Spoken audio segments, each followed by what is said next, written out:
Hey, my name's John, and for the first 30 years of my life I hated Muslims. I'm not proud of that.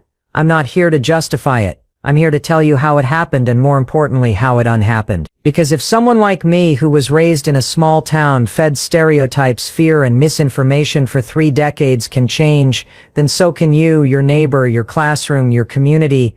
Let me walk you through what I learned. I want to start by telling you something that might make you uncomfortable. I wasn't born hating anyone. I didn't come into this world suspicious of Muslims or anyone else for that matter, and neither did you. Prejudice isn't something we're wired with, it's something we're taught, and for most of us, we learn it without even realizing it. The truth is, I absorbed that bias the same way you absorb language or the smell of your mother's cooking. It was just part of my environment. You grow up in a certain town, watch certain news channels, sit at certain dinner tables, and over time, your worldview gets shaped by repetition and exposure. You hear phrases like, "They're not like us," or "those people are dangerous," and no one corrects it. In fact, people nod, they agree. So you internalize it. Now nobody sat me down and gave me a class on how to hate Muslims. It wasn't that direct. It's more subtle. It's the jokes people don't push back on. It's the movies where the villain always seems to have a foreign accent. It's the way people say them and us, like we live on 2 different planets. It's fear disguised as patriotism. It's ignorance dressed up as tradition. And it all adds up. You carry it with you, and you don't even question it, because questioning it would mean questioning the people who raised you, the voices you trust, the world you thought you understood.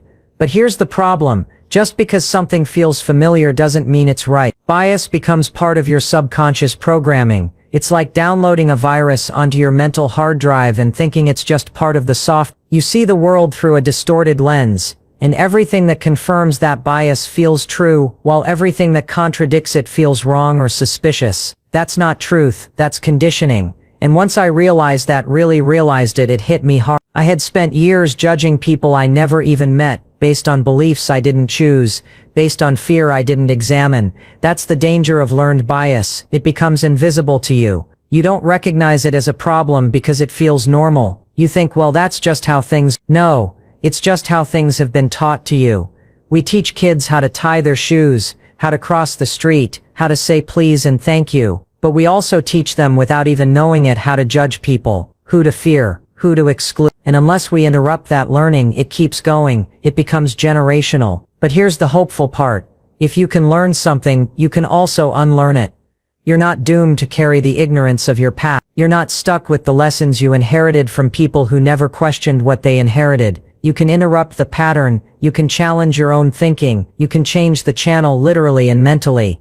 The first step is awareness. You have to stop and ask, why do I believe what I believe? Who told me this? Where did I learn it? And is it even true? If you never pause to ask those questions, you'll live your whole life on autopilot, running programs someone else installed. I lived like that for 3 decades. And I'm telling you, when I finally stepped back and asked myself those hard questions, it changed everything. It didn't happen overnight, but it started with one choice: to look at my own beliefs with honesty, not judgment. Because you can't change what you won't and you can't confront what you won't admit exists. So no, bias isn't in our DNA, it's in our environment, it's in our culture, it's in our habits of thought, and the good news, that means it's also something we can outgrow. Fear is one of the most powerful forces shaping our beliefs, and most of us don't even realize it. We think our opinions are based on facts, logic, or personal experience, but often they're rooted in fear. Not the kind of fear you feel when you're in real danger, like being chased by a... I'm talking about subtle, quiet fear. The fear of the unknown. The fear of people who are different from us. The fear of what we don't understand. That kind of fear is sneaky. It doesn't show up screaming. It shows up in assumptions, in avoidance, in stereotypes. And the more you feed that fear, the more it builds walls around you. I didn't know it then, but for 30 years I wasn't really protecting myself from anyone. I was just listening to fear whispering lies in my ear. Be careful, they're not safe, they don't belong here, they don't share your values. And I believed it, because fear is persuasive, and fear is easy. It's easier to fear than to learn. It's easier to stick with what's familiar than to ask questions. And our brains love ease. Your brain's #1 job is to keep you safe. And when it encounters something unfamiliar like a religion, culture, or practice you don't understand, it throws up red flags. But just because something is unfamiliar doesn't mean it's dangerous. It just means you haven't taken the time to understand it. Think about it. How many times have you judged someone based not on what you know but on what you've heard? That's fear talking. How many times have you seen a story in the news and thought, I knew it, because it confirmed a fear you already had? That's fear, looking for validation. We don't realize how often our fear isn't actually about facts. It's about comfort, and anything that challenges that comfort gets labeled as a threat. This fear-driven mindset leads to division. It separates us from them. It turns neighbors into strangers. It turns curiosity into suspicion. And over time, it creates a world where we stop seeing people as individuals and start seeing them as categories. That's not just unfair, it's dangerous. The irony is that most of the time, the people we're afraid of are just living their lives, minding their business, trying to raise families, build futures, and be good human beings, just like us. But fear blinds us to that. It paints whole groups of people with one brush and convinces us that everyone in that group thinks, acts, and believes the same. And once we believe that, we stop engaging, we stop listening, we stop seeing. That's exactly what happened to me. I avoided Muslims. I made assumptions. I repeated stereotypes without ever asking myself if they were true. Not because I had real reasons, but because fear told me I did. That fear went unchallenged for 30 years. Then one moment shattered it. One person, one act of courage, one human connection that made fear look ridiculous. That's how fragile fear actually is. It seems big,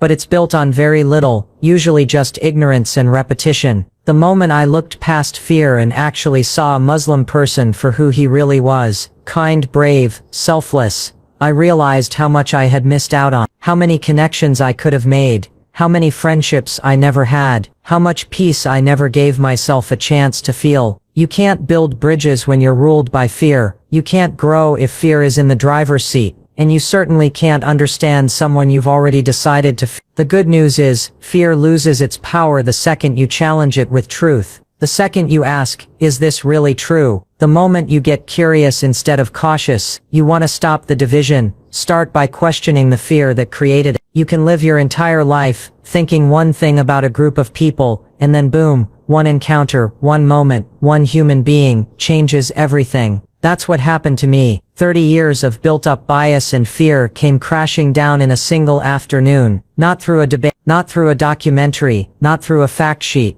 through a person. Here's what I've learned. It's really hard to hate up close. You can judge from a distance, but the second you get face to face with someone, when you hear their voice, see their eyes, feel their presence, your assumptions start to fall apart. And what's left isn't a category, it's a human. That's where real change starts. The thing about prejudice is that it works best in the abstract. You imagine who someone is without ever meeting them. You fill in the blanks with fear, stereotypes, secondhand stories, and media headlines. And if no one challenges that narrative, you start treating your version of them as if it's the truth. But it's not the truth. It's a mask, a projection, and it can vanish the second you sit across from someone and really listen. For me, it wasn't even a long conversation. It was a moment of compassion. I was in a car wreck. Smoke, glass, panic, the whole thing. I was stuck, couldn't get my seatbelt off. My chest was bleeding. And through the chaos, I remember seeing someone run toward me, not away toward. He broke the window, pulled me out, stayed with me until help came. That man's name was Ahmed. He was Muslim. He had a beard. He wore a ring with an Arabic inscription. And for the first time in my life, I wasn't looking at a headline. I wasn't seeing a label. I was seeing a man, kind, selfless, calm in crisis, literally putting his safety on the line for mine. And here's the crazy part. 10 minutes before that crash, I still carried the same bias. 10 minutes before that, I probably would have crossed the street to avoid him. That's how quickly things can shift when real humanity shows up. I remember lying in the ambulance, trying to make sense of what just happened, and I couldn't stop thinking, how could someone I've spent years distrusting be the one who just saved my life? And more importantly, what else have I been wrong about? That's the moment the walls started to come down. Not because someone convinced me with statistics, not because I read a powerful quote, but because someone extended humanity to me when I needed it most. And that act made it impossible to keep pretending he was my enemy. That's what connection does. It exposes the lie. It makes the general personal. Suddenly, it's not those people anymore. It's this person, this father, this friend, this stranger who didn't hesitate to help. And once you see someone in their full humanity,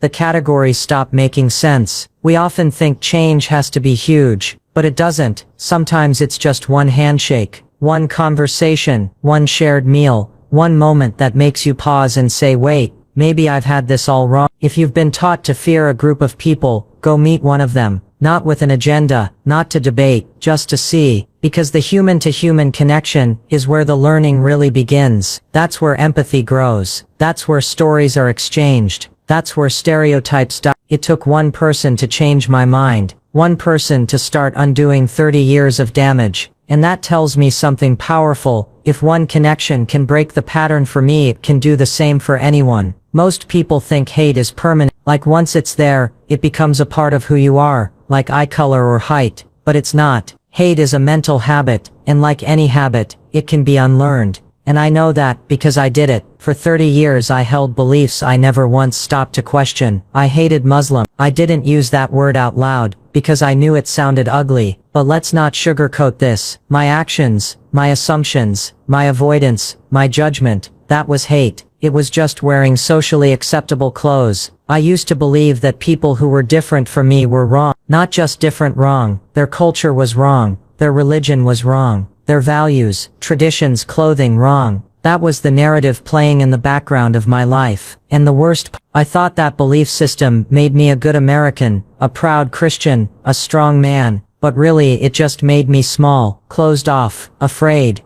And then came the moment everything changed. When Ahmed saved my life, something cracked open in me. And what rushed in first was not love, it was confusion. It didn't make sense. The person I had feared, avoided, judged, had just risked his life for me. It didn't fit into my story. So I had two options: keep clinging to the old beliefs, and twist reality to fit them, or let the moment challenge what I thought I knew. I chose the second, not because it was easy, because it was necessary. Here's the truth. Unlearning hate doesn't mean flipping a switch. It means doing the work. You have to dig into the roots. You have to ask uncomfortable questions. You have to admit you were wrong. Not once, but many times. That's humbling. That's painful, but it's also liberating. I started reading books I would have mocked 5 years. I started listening to Muslim voices, really listening, not waiting for a reason to disagree. I watched documentaries. I talked to people. I asked questions that exposed my ignorance. And instead of defending my ego, I let it get smaller so my perspective could get bigger. I realized I had never actually known a Muslim before Ahmed. I knew ideas about Muslims. I knew the headlines, the political talking points, the exaggerated fears, but not one single relationship, not one real story. So I changed that. I made it my mission to meet, to listen, to learn, not to debate, to learn. That's what unlearning is: replacing assumptions with experiences, replacing fear with understanding, replacing judgment with curiosity. And little by little, it chips away at the walls. At first you don't even notice, but then you find yourself in a conversation you would have avoided. You find yourself feeling empathy instead of suspicion. You find yourself defending someone you used to fear. That's progress. And here's the thing. They didn't change. You did. Your lens changed. You cleaned off the filter that was fogged with years of inherited garbage. And once you see clearly, you can't unsee. But I want to be real with you. Unlearning hate is uncomfortable. It will mess with your identity. It will make you question where your beliefs came from. Your family, your school, your church, your social circle. It will make you realize that some people you love may still be stuck in that old mindset. And it will make you decide, do I stay quiet or do I speak? Do I blend in or do I challenge the pattern? That's a hard place to stand, but it's also a powerful one, because once you've unlearned hate, once you've felt that freedom, you start to become part of the solution. You become the person who holds space for the next person to learn. You become the voice of reason in the room, full of noise. If you take nothing else from my story, take this. Just because you were raised to believe something doesn't mean it's true. Just because you've carried a belief for decades, doesn't mean you need to keep. And just because hate once felt like part of your identity, doesn't mean it has to define your future. You can unlearn. You can grow. You can become someone new. Not perfect, but better, more open, more human.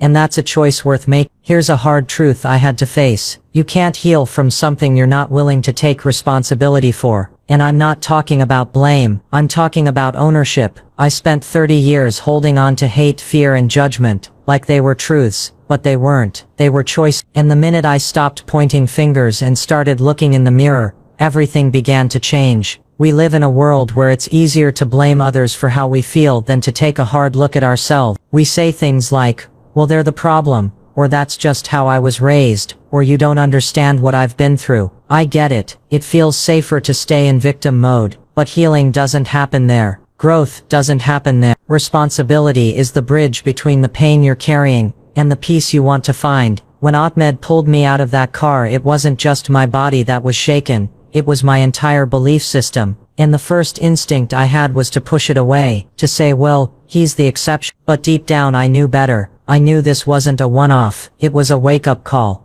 And I had a choice: go back to sleep, or take responsibility for the fact that I'd been wrong. Not just wrong, but unwilling to see. Taking responsibility meant acknowledging that I hadn't taken the time to understand what I feared. It meant realizing that I let second-hand opinions shape my world. It meant admitting that I had hurt people, not directly, maybe, but through silence, through judgment, through cold stares, through complicity. That was the gut punch. I had to face the fact that my bias didn't just live in my head. It showed up in how I treated people. It showed up in what I laughed at, what I avoided, who I included, and who I ignored. And once I saw it, I couldn't unsee it. But here's where the real power came in. Responsibility also gave me the key to change, because once I stopped blaming my upbringing, my environment, or the media, I realized I had the power to rewire everything. I could choose new thoughts. I could seek out new voices. I could repair relationships, open my heart, and take real steps forward. Healing, I've learned, is not passive. It's not something that just happens with time. Healing is a decision. It's a muscle you build through uncomfortable action. You sit with the discomfort. You apologize. You ask questions. You read.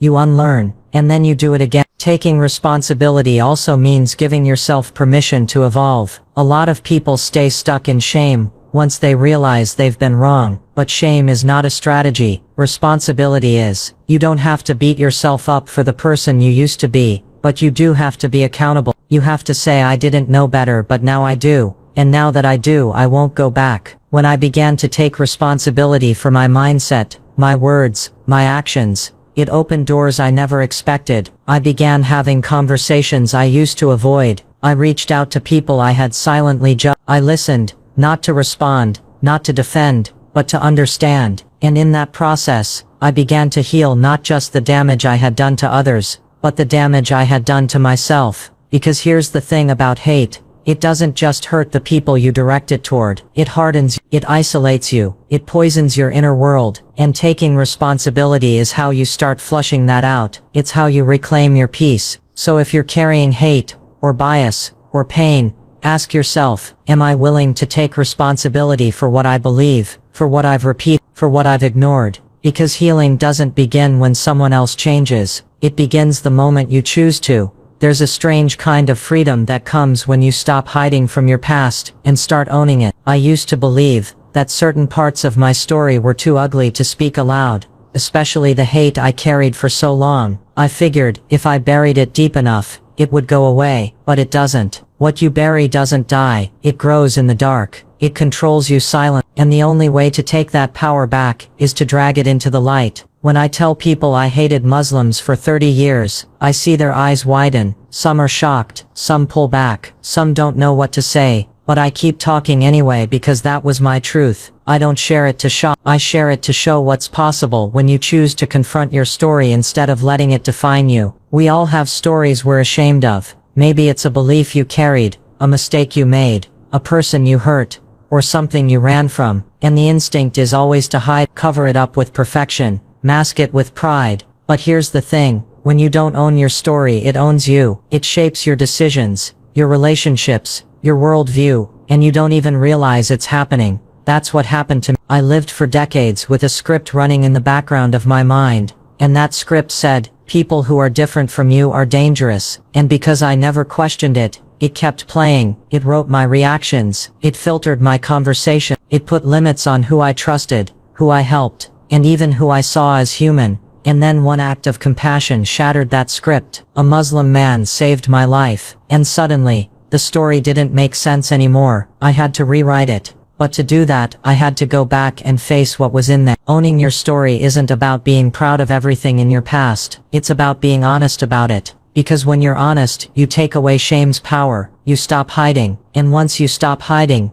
you give others permission to do the same. I started telling my story not because I wanted attention, but because I wanted accountability. I wanted people to see that change is real, that redemption is possible, that even the ugliest beliefs can be transformed with truth, humility and action. And you know what happened? People started opening up to me. People who had their own biases. People who had judged others in silence. People who had been judged by others and carried the pain. They told me that hearing my story gave them hope. Hope that the people who hurt them could change. And hope that they too could face their own truth without shame. That's the power of storytelling. It builds bridges. It connects strangers. It makes you feel less alone. And in a world that's so divided, that's exactly what we need. You don't have to have the perfect words. You don't have to have it all figured out. You just have to be real. When you speak from the scar and not the wound, when you say this is who I was, this is what I believed, and this is what I've learned, you turn your past into a tool, not a trap. If I've learned anything through this journey, it's that hiding never brings healing. Silence doesn't bring clarity, and pretending doesn't create connection, but honesty, that opens doors you didn't even know were closed. So if you're carrying a story you're ashamed of, know this: you don't have to be proud of it to share it. You just have to be willing to tell the truth. And when you do, you become the example someone else needed, not of perfection, but of possibility. Your story, even the messy parts, can be the thing that sets someone else free. But first, it has to set you free. And that starts when you stop running and say, this is who I am, and this is who I've chosen to become.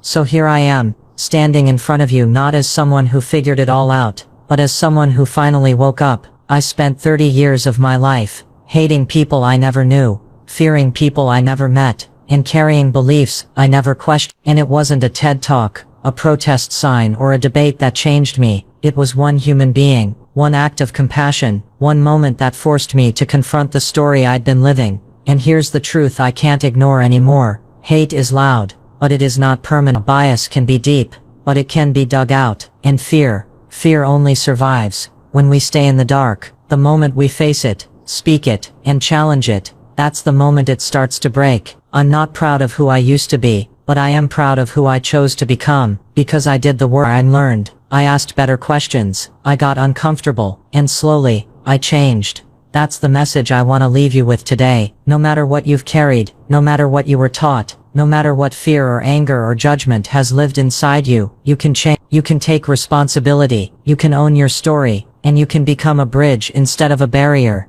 You don't need to wait for a life or death moment like I did. You can choose right now. You can decide to look someone in the eye instead of looking away. You can listen to understand, not just to respond. You can reach across a divide and say, tell me your story, because real connection doesn't happen through silence. It happens through courage and healing. That starts with truth. Thank you.